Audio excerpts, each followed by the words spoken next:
Hello students, this is advocate Neeraj Gupta. Article 32 पे बहुत कुछ हम पहले ही पढ़ चुके हैं।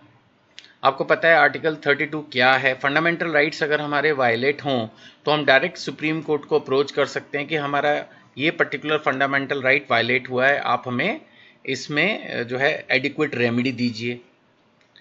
हम इसके बारे में 5 रिट्स भी पढ़ चुके हैं। हर रिट के बारे में अच्छे से एक्सप्लेनेशन दिया है मैंने। 5 पे एक एक अलग अलग वीडियो बनाई, यानी अलग अलग एक क्वेश्चन है, उसमें उसी से रिलेटेड केस लॉस भी डिस्कस्ड हैं। तो अगर आर्टिकल 32 पे एक 20 मार्क्स का क्वेश्चन भी आ जाए तो भी आपके पास मोर देन इनफ मटीरियल है। इतना मटीरियल है कि रादर आपको अपना आंसर छोटा करना पड़ेगा। फिलहाल ये क्वेश्चन एक छोटी सी लाइन पर बेस्ड है, तो डिस्कस कर रहे हैं कि ये अपने आप में भी एक फंडामेंटल राइट है।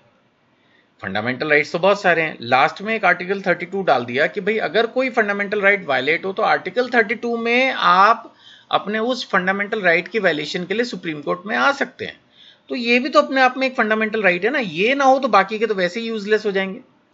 अब क्लास मॉनिटर भी तो स्टूडेंट होता ही है, प्रधानमंत्री भी तो इंडिया का सिटीजन है।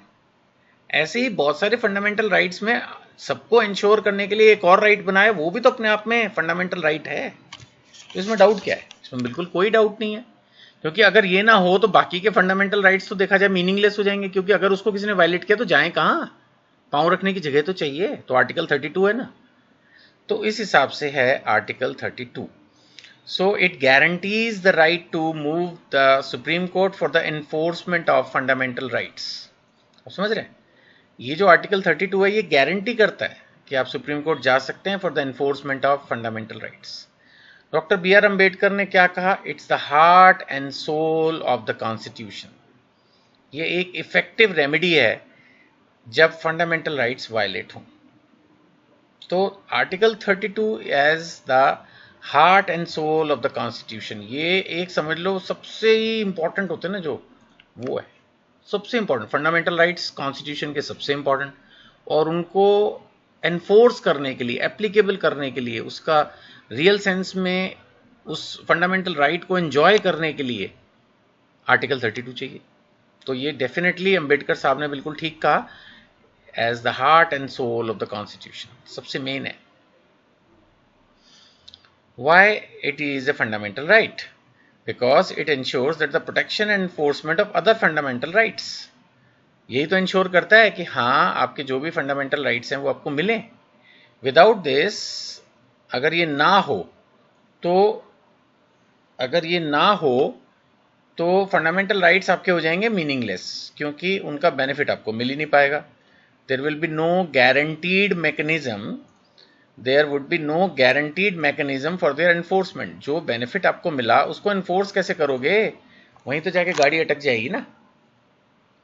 Without this fundamental rights will be meaningless.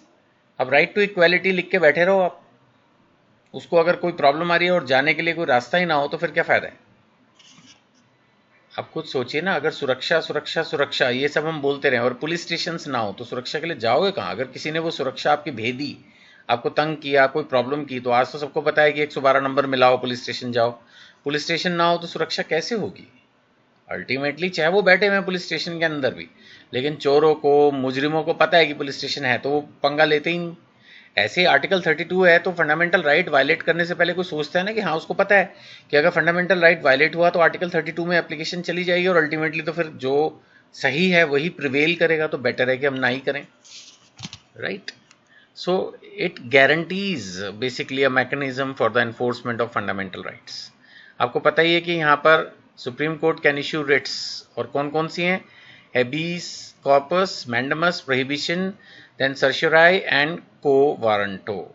ये पांचों, इनके बारे में पढ़ लिया था हमने अलॉन्ग विद केस लॉस बहुत पहले ही, और उन्हीं में से कुछ केसेस रिपीट हो रहे हैं। रमेश थापर, स्टेट ऑफ मद्रास, इसमें किसी मैगजीन को बैन किया गया था। सुप्रीम कोर्ट ने इसको बोल दिया कि भाई नहीं, ये बैन आर्टिकल 32 के हिसाब से जो है ये सही नहीं है। फ्रीडम ऑफ प्रेस वाला पॉइंट है ये बेसिकली। फ्रीडम ऑफ प्रेस का भी हम क्वेश्चन अलग से कर चुके हैं, उसमें भी बहुत सारे हमने जो है कोर्ट के डिसीजंस जो है वो पढ़े थे। तो घूम फिर के 32 पर तो अगर क्वेश्चन आ जाए तो मैं तो कह रहा हूँ आप 6 पेज क्या 20 पेज लिख सकते हैं।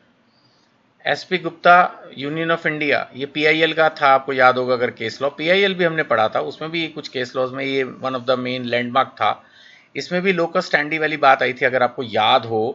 मैंने बताया था ना कि लोकस स्टैंडी का मतलब होता है जो पीड़ित है वही केस करेगा, लेकिन इस कंसेप्ट को रिलैक्स किया पीआईएल पर्पस के लिए कि अगर कोई पब्लिक सेफ्टी का मैटर है, कोई इकोनॉमिक जो है एनवायरमेंटल से रिलेटेड कोई प्रोविजन है, कोई ह्यूमन राइट से रिलेटेड प्रोविजन है, तो दूसरे लोग भी जो पब्लिक स्पिरिटेड इंडिविजुअल्स हैं उनको भी केस करना अलाउड किया। और आपको याद होगा उसमें हमने ये भी पढ़ा था कि जैसे किसी ने जेल से चिट्ठी लिख दी थी कि अगर आज की तारीख में कोई चिट्ठी भी लिख दे तो जजेस अगर चाहें तो सो मोटो उस केस को एक पिटीशन में, एक केस में कन्वर्ट कर सकते हैं। तो यही सब चीजें हैं, ज्यादा डिटेल में मैंने आंसर इसीलिए नहीं दिया क्योंकि ये सब आप पहले पढ़ चुके हो। सस्पेंशन ऑफ आर्टिकल, हाँ ये चीज आपको थोड़ा सा याद रखना है कि एज पर आर्टिकल 359 अगर इमरजेंसी लग जाए देश में, और मैंने हमेशा आपको बोला इमरजेंसी मेरे जीते जी तो कभी लगी नहीं, 52 ईयर्स का मैं हो गया हूँ, तो अभी तो कभी इमरजेंसी मैंने तो देखी नहीं क्या होती है, कैसी होती है। तो ये किताबों में ही है, वॉर भी हो गई छोटी मोटी कई बार, इमरजेंसी नहीं लगाती सरकार। तो इमरजेंसी में ही बस ये आर्टिकल 32 सस्पेंड होगा, तो प्रैक्टिकल तो है नहीं इमरजेंसी, पता नहीं कभी लगेगी नहीं लगेगी जीवन में, तो इसका मतलब आर्टिकल 32 कभी सस्पेंड नहीं होगा। हाँ लेकिन अगर इमरजेंसी लग जाए, चलो मान लेते हैं, तो यस एज ए स्टूडेंट आपको पता होना चाहिए कि तब आर्टिकल 32 थोड़े दिन के लिए सस्पेंड हो सकता है, तब भी खत्म नहीं होगा, बस थोड़े दिनों के लिए सस्पेंड हो जाएगा।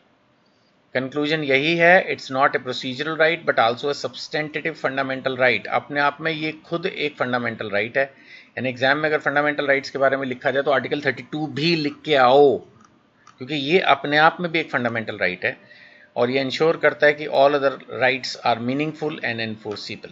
ये इंश्योर करता है that all other fundamental rights are meaningful and enforceable. Enforceable तो आपको पता ही होगा, कॉन्ट्रैक्ट में भी पढ़ लिया, हर जगह पढ़ लिया कि एक कोई ऐसा राइट या कोई ऐसी चीज़ जिसको आप कोर्ट में जाकर जिसके लिए अपने फेवर में डिसीजन ले सकते हो, एनफोर्सिबल एट कोर्ट।